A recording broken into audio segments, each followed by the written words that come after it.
Canada just did something no American ally has done in the post-war trading order. In a move that economic historians are already scrambling to categorize, the Canadian government formally announced a targeted freeze on the export of 3 critical resources to the United States: uranium concentrate, potash, and hydroelectric power, effective at midnight tonight.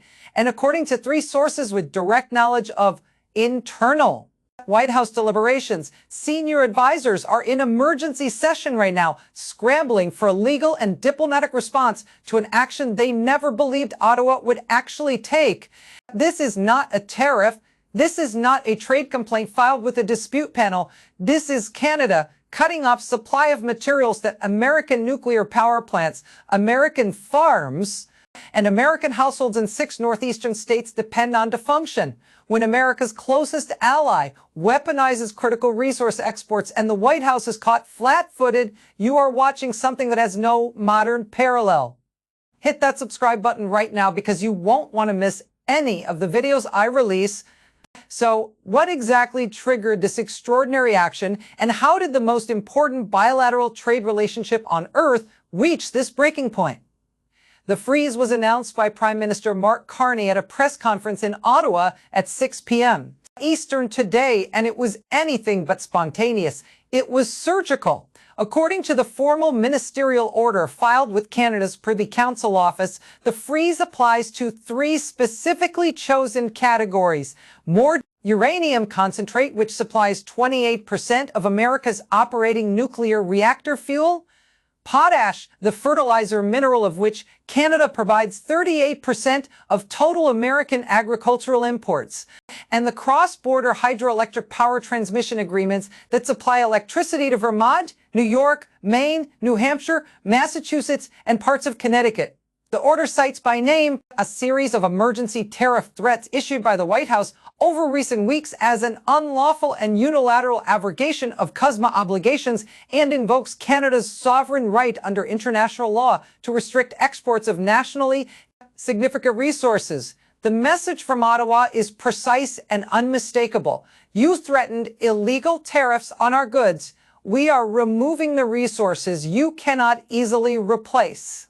Here's the full picture of what has been building to this moment.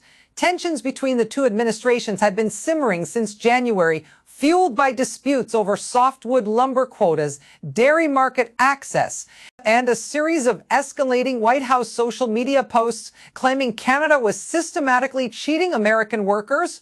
The administration signaled its intent to act through a preliminary tariff announcement on Canadian steel in February, described at the time as a down payment on broader action. Canada's Trade Minister, Chrystia Freeland, convened an emergency session of the Canada-US Trade Council and warned publicly that Ottawa was prepared to respond with full force. The White House interpreted that response as a bluff. According to 3 sources familiar with internal deliberations, a senior trade advisor briefed the president in late February and told him that Canada's deep economic dependence on the American market made serious retaliation unlikely. That assessment, it is now clear, was catastrophically wrong. Smash that like button if this is making sense so far. Here's where it really gets serious.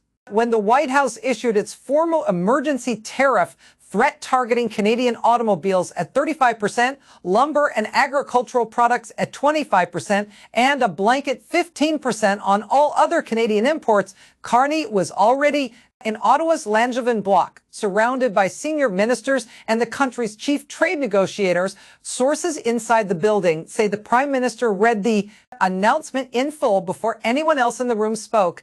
Then he turned to his trade minister and said, and this is reported verbatim by a senior official who was present, "We respond now, not tomorrow." Now, what followed was not improvisation.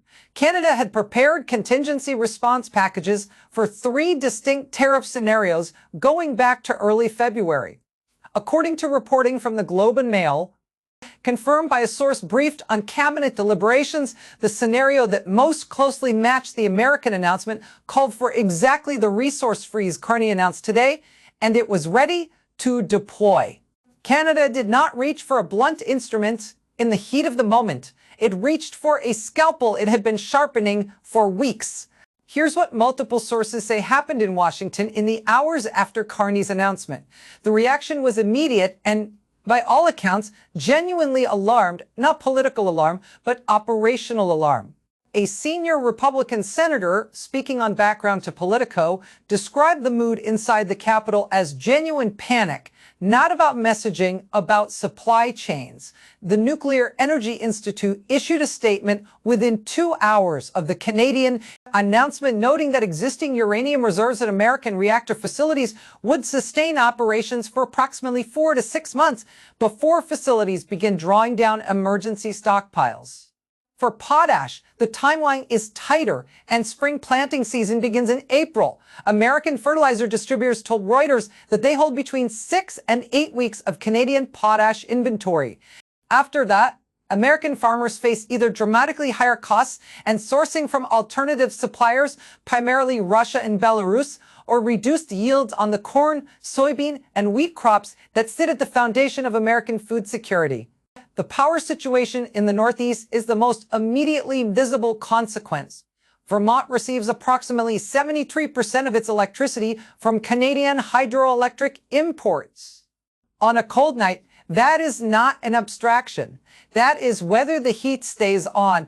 Drop a comment right now if you saw this coming. I read every single one. Now things get absolutely extraordinary, because here is the detail that changes everything about how you understand this confrontation. The 3 resources Canada froze, uranium, potash, and hydroelectric power, were not chosen arbitrarily. And they were chosen because they are the 3 critical imports from Canada for which the United States has no rapid substitution option. And according to a senior Canadian trade official who spoke to the Financial Times on condition of anonymity, the resource freeze list was developed over a period of weeks by a working group inside Global Affairs Canada, specifically tasked with identifying asymmetric leverage points, areas where Canadian supply was both essential to American economic and security interests and difficult to replace in the short term. In other words, Canada did the homework. Ottawa studied the American supply chain, identified its vulnerabilities, and prepared a targeted instrument that inflicts maximum pressure in minimum time. That is not the action of a government reacting emotionally to a trade threat. That is the action of a government that understood precisely what it was doing and was prepared to accept the full consequences. That is when it became clear this crisis has entered a fundamentally different phase. This has no perfect historical parallel, but the closest comparison illuminates just how serious this moment actually is. Think back to 1973, when Arab members of OPEC imposed an oil embargo on the United States in retaliation for American support of Israel during the Yom Kippur War. Within months, gas prices quadrupled, heating oil shortages threatened the northeastern states, and the Nixon administration was forced into a crisis energy posture that reshaped American foreign and domestic priorities for an entire decade. Now consider the critical difference. The OPEC embargo was imposed by adversaries, nations with no treaty relationship, no shared security architecture, and no history of deep economic integration with the United States.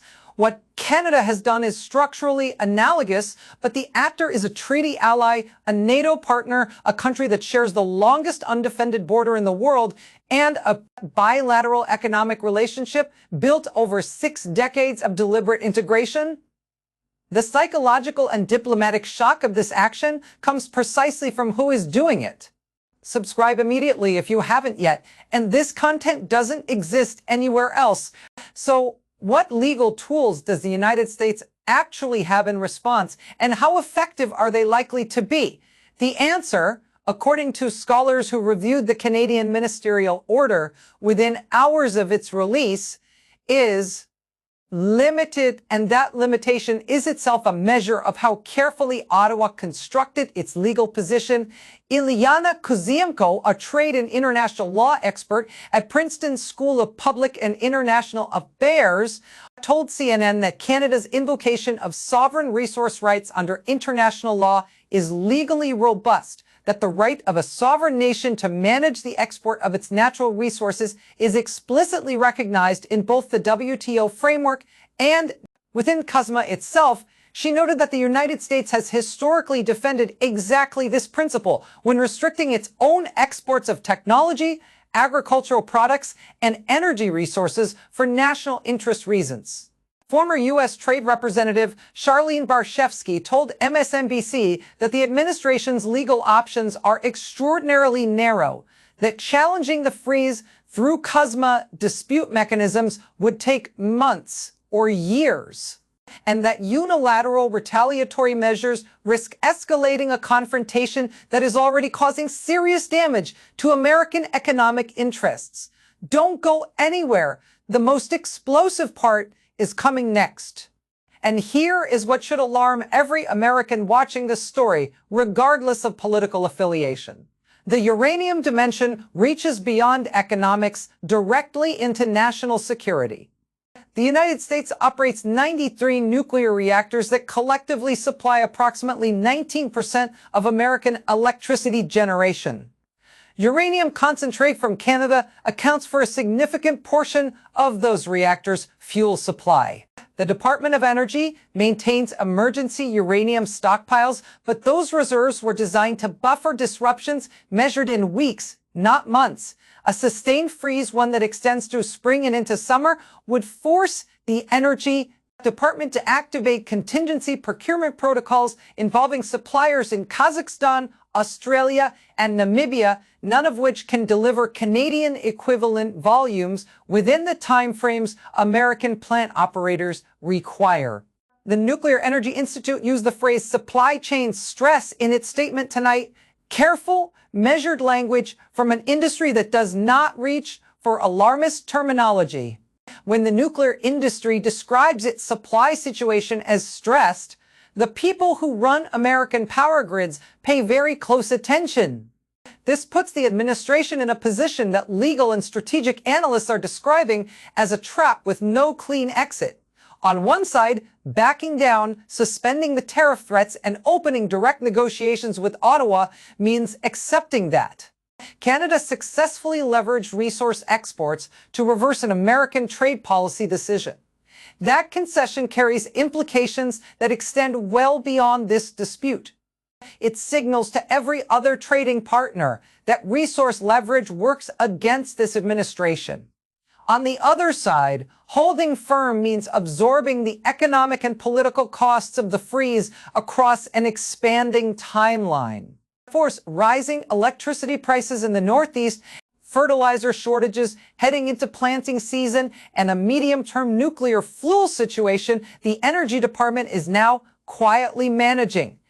There is no third option that avoids both of these consequences. Lawrence Summers, former Treasury Secretary and Harvard economist, told Bloomberg tonight that the administration has walked itself into a strategic corner of its own construction. He noted that the tariff threats that triggered this crisis were issued without a clear theory of resolution, without a defined set of conditions under which they would be withdrawn. You cannot win a confrontation, Summers observed, if you haven't defined what winning looks like. Do me a favor and slam that like button because it genuinely helps this video reach more people. Even voices on the right who have historically supported aggressive trade postures are breaking ranks in ways that would have been unimaginable 48 hours ago. The Wall Street Journal editorial board published a piece tonight with the headline that read, Ottawa has called Washington's bluff. The editorial described the resource freeze as a foreseeable consequence of a tariff strategy that was legally vulnerable and strategically underprepared. The National Federation of Independent Business issued a statement warning that small manufacturers in the Midwest and Northeast face acute input cost shocks in the coming weeks. And the American Farm Bureau, one of the most reliable institutional supporters of this administration's agricultural policies, released a statement calling for immediate diplomatic engagement to protect spring planting season. When the Farm Bureau breaks with the Republican White House on a trade action, it is not a political gesture. It is an indicator of how exposed American agriculture actually is to what Canada just did. So Let's break down what this means across 3 dimensions your audience needs to understand. The near-term economic impact is direct and measurable. Electricity prices in the 6 northeastern states affected by the hydroelectric freeze are expected to rise between 12 and 22% within 30 days, according to grid operator ISO New England.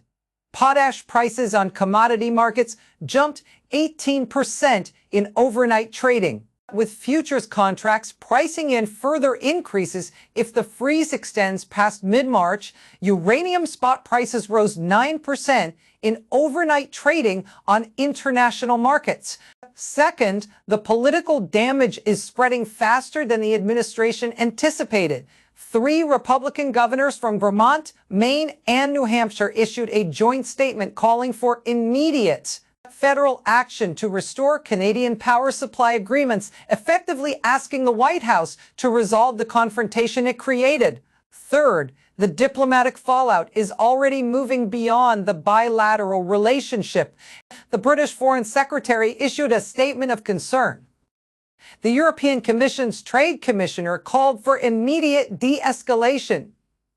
Japan's foreign ministry expressed worry about the stability of North American trade. Frameworks, America's closest partners are watching this confrontation and drawing their own conclusions about the reliability of American trade commitments. And drop a comment below with your thoughts. I'm genuinely curious to see your perspective.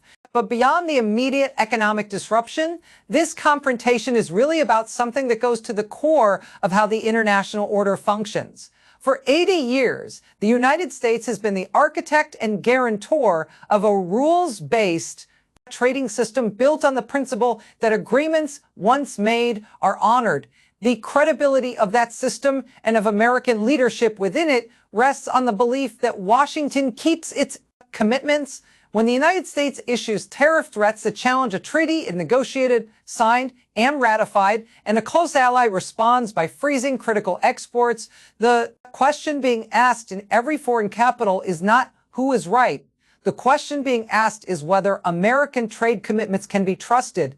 And the answer that emerges from this confrontation will shape how every nation, ally, and competitor alike calculates its relationship with the United States for years to come.